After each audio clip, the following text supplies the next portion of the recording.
Namaste to everyone. We are back again here for another new episode. And this time we have a beautiful lady with us to take you through the journey of the travel and what it is to be in travel at this point of time where everyone is wondering what is in the future.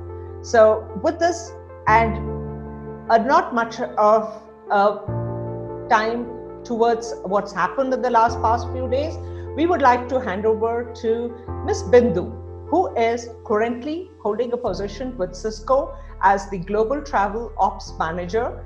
And I don't think she needs much introduction to her, but however, we would like to hear from her.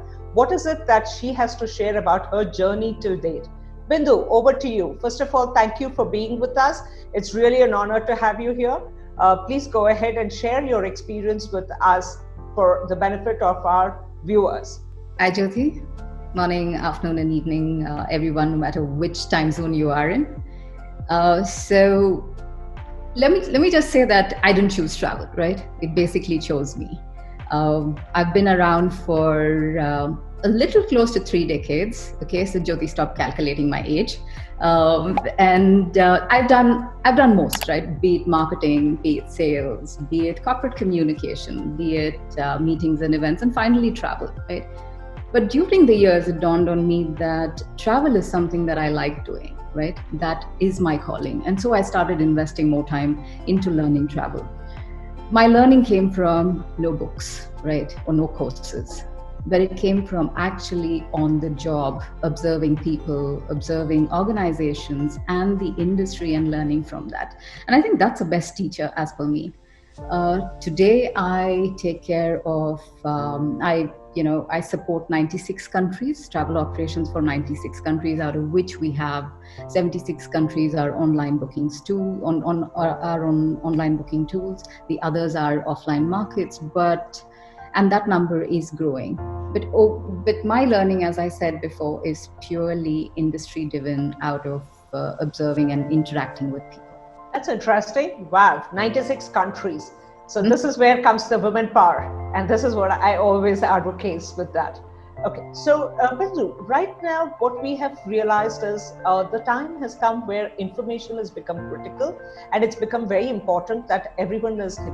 So do you think it's very important to have the travelers empowered with a lot of information? And if it is yes, how would you want to do it? What do you think about this? So information is important, right? And given the crisis that we are going through and the current environment, it is more important for us to equip all of our business travelers, or any traveler for that matter, to have the right information at their fingertips to handle any situation, either on a trip, post a trip, pre-trip, or during a trip, right?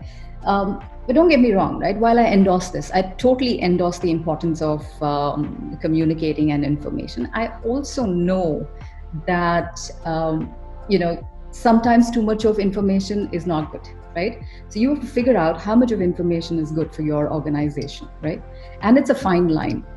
So the way I approach this is I look at the pillars of a travel program, right?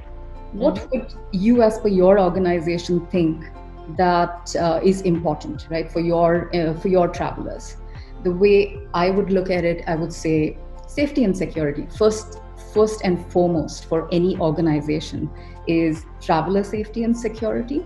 Then comes your organization driven apps, whether it's an itinerary manager, whether it's your OBT, your online booking tool, pre-trip, post-trip, expense management tools, right? And then your duty of care.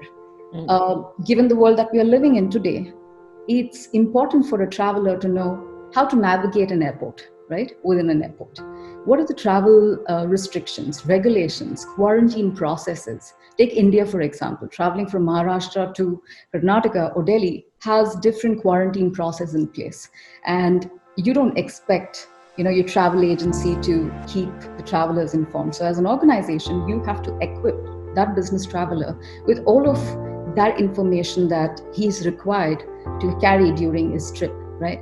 So having said that, basically, how much of information you need, how many apps you need is a very need driven. So I would create probably a need-driven, relevant toolkit based on what I require, what's important for me, whether it's, an ISOS app, right? To manage all of your safety, security, assistance information, quarantine processes, restrictions.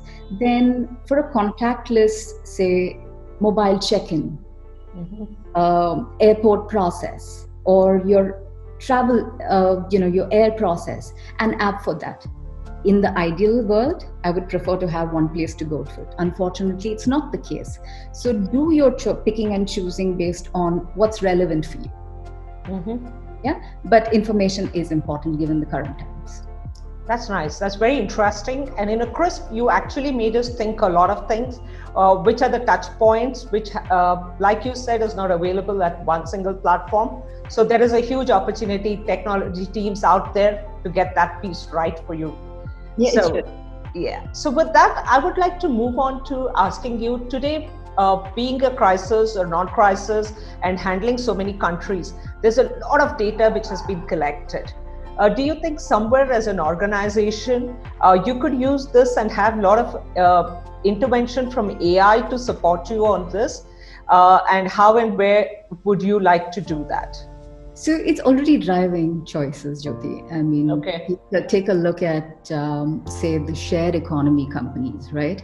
Whether you're talking about Airbnb or Uber, Lyft, I'm just giving you an example. Yes. They are using AI, machine learning, and data mining to drive a lot of, predicting travelers' choices, right? Taking feedback, looking at reviews, integrating that into better experience, okay? Whether it is the booking experience or a stay experience or a traveling experience, right? They're using all of that. Now, so an organization is also doing that. A lot of the large organizations, including where I work, we tend to look at that a lot and integrate it for a better experience within the organization. That's interesting. So yeah, when you say, I think today the things like Uber, Airbnb, which we didn't hear about 5-7 years back, have really become the next norm. I remember where first time Air Deccan had come, companies didn't even give an approval to have them as a airline. And in fact, I remember doing a survey for one of the company, a difference between a low-cost carrier and a low-frill airline. That's when I saw, even I understood what the difference were. So it was interesting. So with this, okay, now that we're coming to what are the people who are supporting you. So the current situation has not been good for everybody. So whereas as a company, you have certain norms to manage, you also have cost restrictions. So how and do you see your vendor negotiations going? Who you call them as your partners and they need to be hand in hand? So what is it that you would like to see where your RFPs will be at this point? Truth be told, I don't think anyone's looking at savings today, right? Interesting.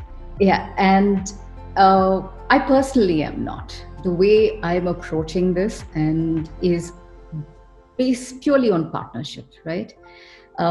It should be a win-win for all of us. I don't think we can, by me going to my suppliers and saying, let's do an RFP all over again, I'm not going to achieve anything. I'm just going to squeeze them from, what's not right, what rightfully shouldn't be the case. The way I'm, looking at this whole thing is we're all in this together. The industry is not going to succeed and not going to recover if we are not going to pull each other out of it and work together, right? It's not about a savings. It's not about one's organization. It's an industry as a whole. And that's where my belief is. And I would urge people to look at it that way. Because if we start looking at individuals, organizations, then we are not going to, as an industry, we're not going to succeed through recovery. Yeah, that's a very positive look. Thank you so much, Bindu. That was really an insight for partners out there to get their thing right. So it's not pricing which is going to drive a relationship. It's the value add that they're going to bring with that is what's going to add. And that was a very nice message across to the other partners who want to work with organizations like you. So with this, I would like to kind of move. What is it that you would want to tell the travelers out there who are going to be traveling? on handling the information overflow that they are getting to themselves because of others' courses, and what is it and how they would like is one line of a message that you would give to make sure that they don't panic, keep the relevance of the whole thing. And the travel is going to be a challenge. It's not going to be the normal travel where people were ready to pick up the bags and move away. There are going to be challenges. So how and where what is your one-line messages to those travelers out there from your huge experience that you've had? What would you like to share? So I'm going to change that a little. I'm going to say for business travelers as well as our suppliers. Yes. And so for my travelers, basically is, I would say, have your information at hand, at fingertips, right? Know where to go to get information. And also don't look at it the traditional way that you expect you walk in and everything is as, a well-oiled machine that you reach the airport, check-in would happen.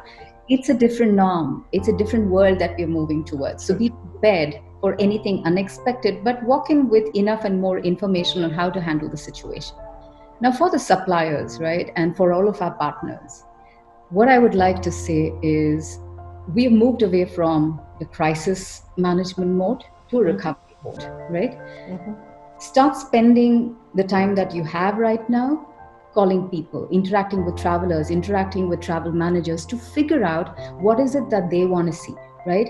Mm-hmm. What is it from a traveler standpoint would it take for a traveler to start traveling again, right? Is it hygiene? Is it cleanliness? Is it contactless? What is it? Have forums, have those discussions, but spend time getting feedback from people and integrating that within the new processes that you're setting, within each of your organizations is what I'd say. Interesting.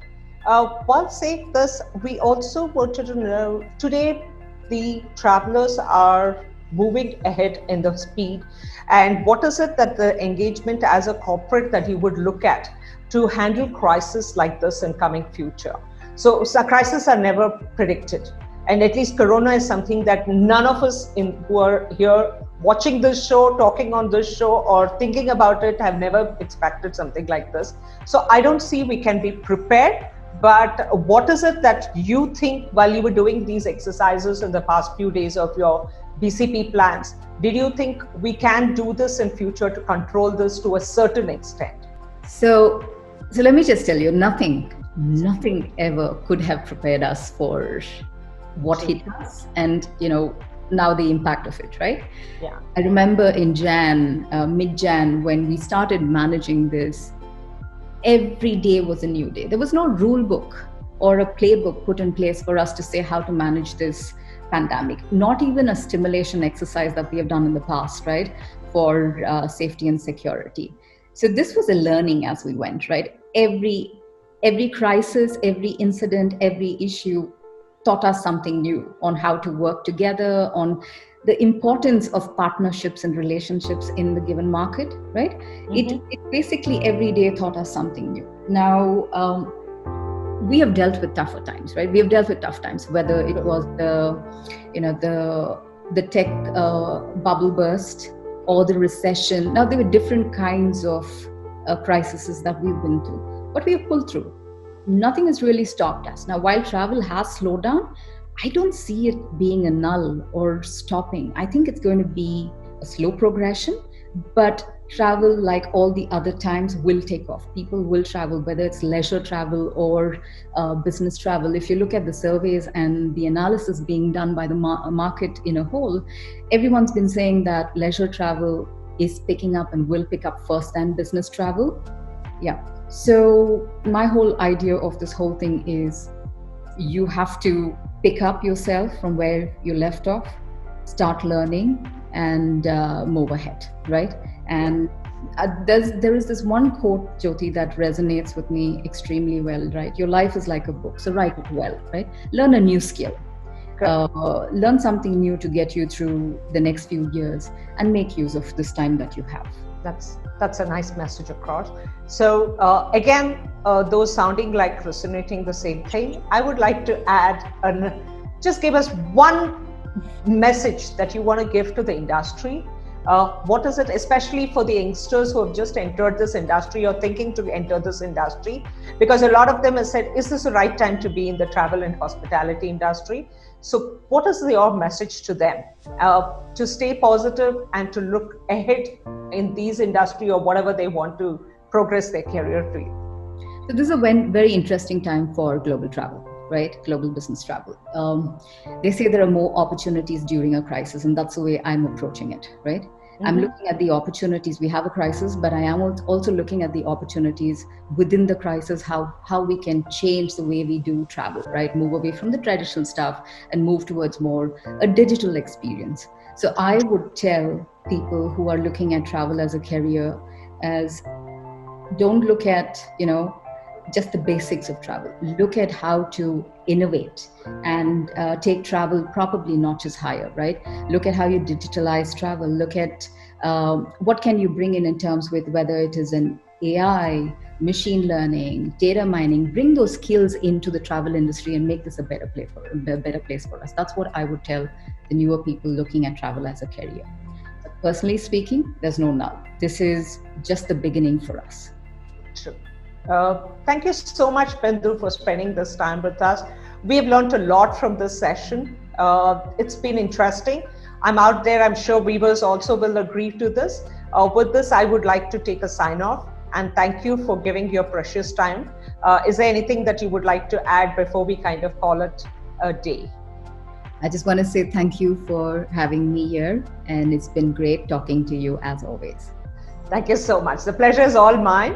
And I'm sure the DOPE team will be there. So with this, I would like to sign off from our viewers with a big namaste to all of you. And looking forward to seeing you guys. Keep watching, like this show, keep sharing it further, and look at how much of information the DOPE is getting for you guys at your doorstep.